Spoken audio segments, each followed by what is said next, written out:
Instrumentación en tu microcervecería.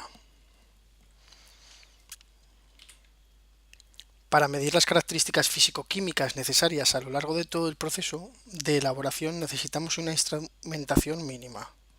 Recogemos en este capítulo una serie de elementos que nos ayudarán con el día a día y a controlar el proceso de elaboración de cerveza y la cerveza final. El densímetro y refractómetro ya lo vimos en el capítulo del alcohol.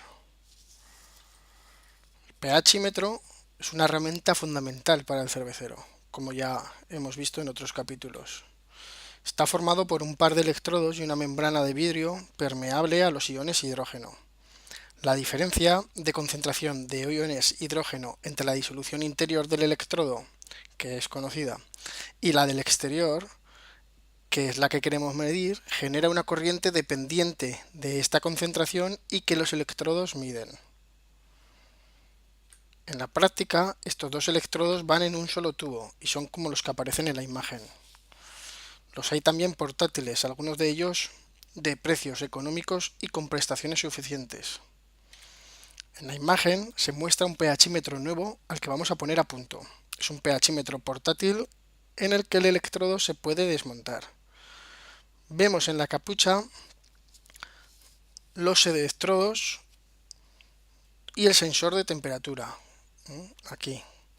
Pues bien, en este electrodo que venía empaquetado y sin ninguna disolución apoyando o cubriendo el electrodo, vemos que se han acumulado sales.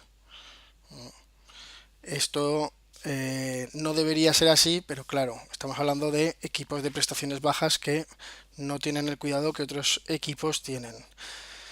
Así que en este caso lo primero que tenemos que hacer es lavar con agua común el electrodo y quitarle la sal.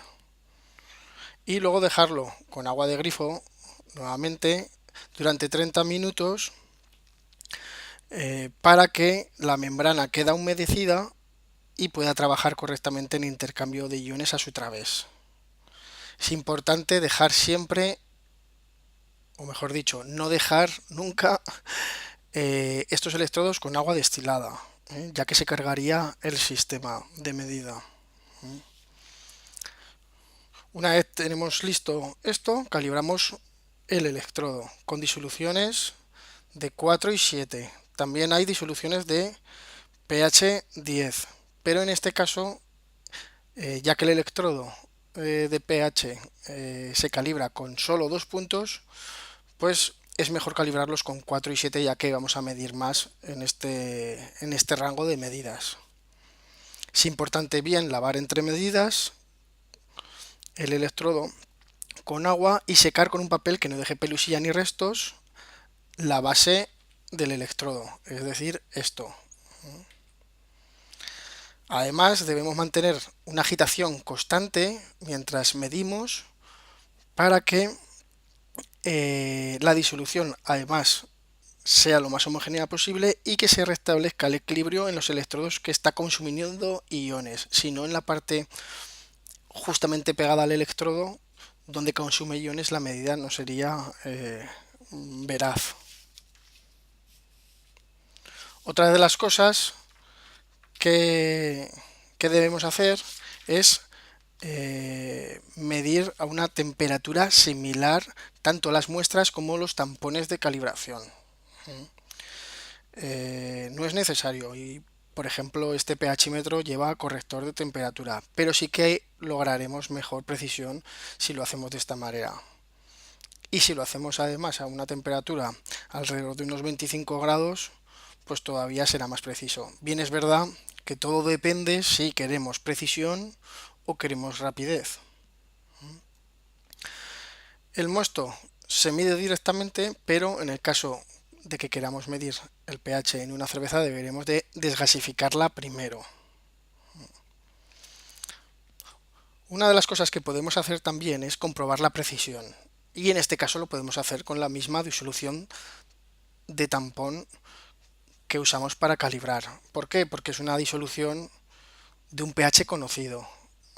Siempre tenemos que realizar comprobaciones con así como calibramos con disoluciones tampón de pHs conocidos, pues para comprobar la precisión también lo deberemos de saber, y en este caso empleamos la misma disolución patrón, que veis que está dándonos 7,04 frente a los 7,01 que nos tendría que dar. Vemos que la desviación es de más menos 0,03, que está dentro de la precisión del instrumento, que es de más menos 0,05. Si estas medidas nos dieran una imprecisión mayor, deberíamos de calibrar el electrodo de pH en primer lugar. Si no fuera ese el problema, pensaríamos en limpiar el electrodo, y si no, pues miraríamos de regenerar el electrodo con disecciones preparadas o finalmente cambiar el electrodo. Reitero nuevamente que no debemos de dejar nunca estos electrodos con agua destilada para no cargarnos el sistema. Tengo aquí, en primer lugar, añadido un enlace que en donde se presenta una guía de preparación, mantenimiento y almacenaje para pHímetros. Es de una conocida marca comercial y nos puede ayudar a alargar la vida de nuestros electrodos y ver cómo regenerarlos si es preciso, en el caso que hemos comentado antes. Y luego, más abajo, en este caso, pongo las características técnicas del pHímetro que hemos puesto a punto. Se observa, por ejemplo, un rango de pH de 0 a 14, una precisión de más o menos 0,05, una resolución, es decir, la diferencia que es capaz de darnos el instrumento, de 0,01, el rango de temperaturas al que podemos trabajar, que en este caso es de 0 a 60. Cabe decir aquí que si trabajamos en rangos de temperaturas superiores, pues por ejemplo más cercanos a 60, el electrodo sufre más y será necesario cambiarlo antes con toda seguridad. Al tener también un sensor de temperatura nos da la precisión para este sensor, y también nos comenta que tiene compensación de temperatura automática. Simplemente es bueno familiarizarse con estos parámetros, porque a la hora de ir a comprar un pHímetro, pues o cualquier otro instrumento, no queremos gastarnos más dinero del que debemos, y tampoco queremos gastar un dinero que no nos va a servir el instrumento. Entonces tenemos que corroborar un poquito las prestaciones que nosotros queremos. Bien, y pasamos ahora al siguiente instrumento.